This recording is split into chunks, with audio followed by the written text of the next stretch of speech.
Municipality ఎన్నికల్లో 3 పార్టీలు MIM, Congress, BRS ఒక్కటయ్యాయని MP కొండ విశ్వేశ్వరరెడ్డి అన్నారు.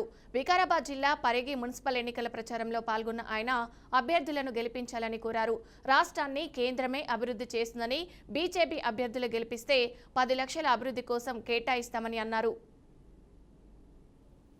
రైతులకు ఇచ్చే ఆ బియ్యం అనుకోండి, లేకుంటే ముద్రా లోన్స్ అనుకోండి, లైట్ బుగ్గలు అనుకోండి, ఎల్ఈడి లైట్ బుగ్గలు ఎన్నో ఏళ్ళు పెట్టలేదు, కొన్ని ఏళ్ళు పెట్టిండ్రు. కానీ అవి ఎవరు ఇచ్చిండ్రా? ఎల్ఈడి రాష్ట్ర ప్రభుత్వానికి ఎవరు ఇచ్చిండ్రు? ఇచ్చింది కేంద్ర ప్రభుత్వం ఇచ్చింది. ప్రజలు కట్టే ఇంటి ట్యాక్స్, తర్వాత మన వ్యాపారస్తులు దుకాణము ట్రేడ్ లైసెన్స్, దాని మీద నడుస్తుంది. ఎంత అంటే పరిగికి 2.5 కోట్లు వస్తాయి. అరే 2.5 కోట్లతో ఏం సరిపోతుంది అంటే, అదే కాక మాకు కేంద్రం నుంచి నిధులు వస్తాయి. రాష్ట్ర ప్రభుత్వం పరిగిని ఆదుకోవాలి. ఇప్పుడు ఉల్టా పరిగి ప్రజలు రాష్ట్ర ప్రభుత్వాన్ని ఆదుకుంటున్నది.